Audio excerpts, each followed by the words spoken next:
Hello everyone, welcome back to Pathshala. પર્સન્ટેજમાં આપણે 7 type સુધી ભણી ગયા હતા અને આજે આપણે 8મી ટાઈપથી સ્ટાર્ટ કરીએ. શું કે છે 8મી ટાઈપમાં શું છે તો કે 50 છે ને 200 ના કેટલા ટકા છે. હવે એક યાદ રાખવાનું કે આવા ક્વેશ્ચનમાં જેની પાછળ નો, ની, નું, ના આપ્યું હોય ને એ રકમ છે ને એ કેમાં લખવાની? છેદમાં લખવાની. આમાં શું કીધું છે 50 છે ઈ 200 ના કેટલા ટકા છે, એટલે છેદમાં કઈ રકમ આવશે? 200. ટકાવારી કરવું હોય તો શું કરવાનું? ગુણ્યા 100 કરવું પડે. ઓકે, હવે 0 0 કટ અને 25 દુ 50, એટલે કેટલા થયા? 25% થયા. કે 50 છે એ 200 ના કેટલા ટકા છે તો કે 25% છે. ઓકે, છે ખૂબ ઈઝી. જેની પાછળ નો, ની, નું ના જેવી રકમ હોય એ રકમ ક્યાં લખવાની? તો કે છેદમાં લખવાની. આ ક્વેશ્ચન તમે ટ્રાય કરો.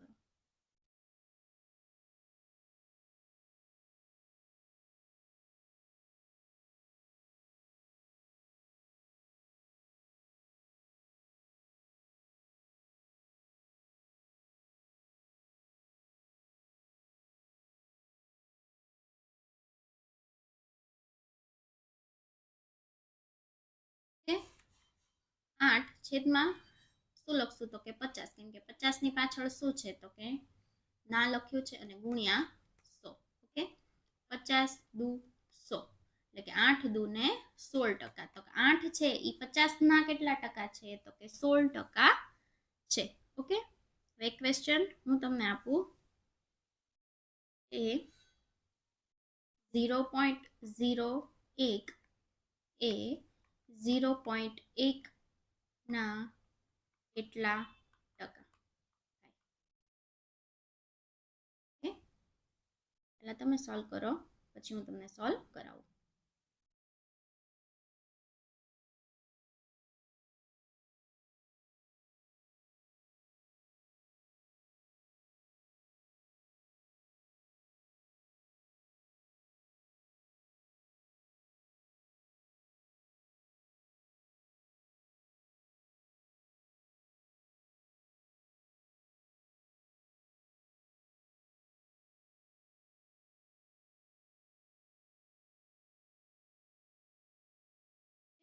જો આ શું છે તો કે 1 છે અને નીચે આ જે પોઈન્ટ પછી 2 0 છે, એટલે કે હું 100 લખીશ.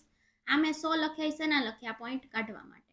ઓકે, અહીંયા શું છે તો કે ના, 0.1 ની પાછળ ના છે, એટલે કે ઈ વાળું 1 હું અહીંયા લખીશ અને પોઈન્ટ પછી કેટલી સંખ્યા છે? 1, એટલે કે 10 હું ઉપર લખીશ. અને ટકાવારી ગોતવા માટે મારે શું કરવું પડશે તો કે 100 હારે ગુણાકાર. ઓકે, આ 100 100 કટ, આ 1 1 કટ, એટલે કે 10 વધ્યું, એટલે કે 10% થાય. એટલે કે 0.01 એ 0.1 ના કેટલા ટકા છે તો કે 10% છે.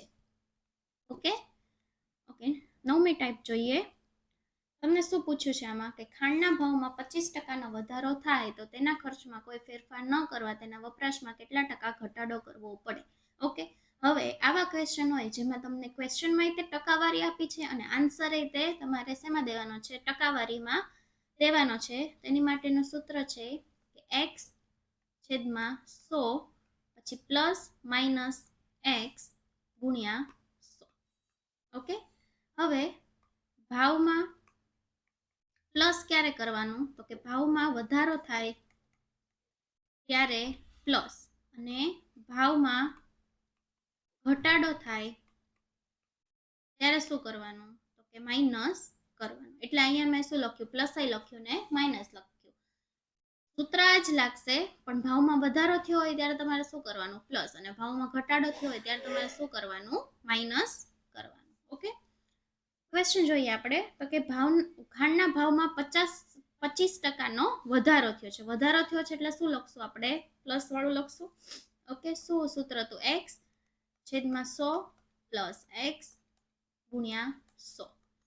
x એટલે શું તો કે તમને જે ટકાવારી આપી હોય ટકા, તો કે 25 છેદમાં 100 વત્તા 25 ગુણ્યા 100.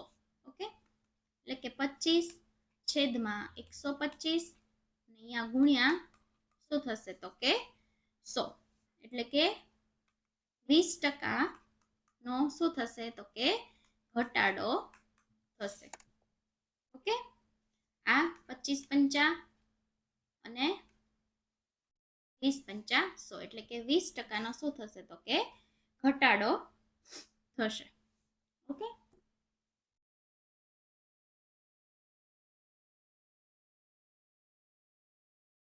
હજી એક ક્વેશ્ચન જોઈએ.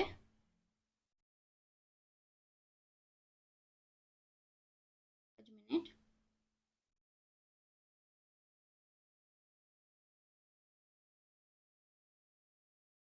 કે પગારમાં 30% ઘટાડો થાય તો ફરી કેટલા ટકા વધારો કરવાથી મૂળ પગાર મળે? હવે આમાં શું છે તો કે 30% શું થયો તો કે ઘટાડો થયો એટલે કે x છેદમાં 100 માઇનસ x લખીશ ગુણ્યા 100. ઓકે, 30 છેદમાં 100 માઇનસ 30 ગુણ્યા 100 એટલે કે 30 છેદમાં 70 ગુણ્યા 100. ઓકે, 0 0 કટ કરો એટલે કે 300 છેદમાં 7% થાય. ઓકે, તો કે 300 ભાગ્યા 7% વાળી જેટલી કરો એટલો તમે હજી વધારો કરો તો તમને શું મળે તો કે મૂળ પગાર મળશે. ઓકે,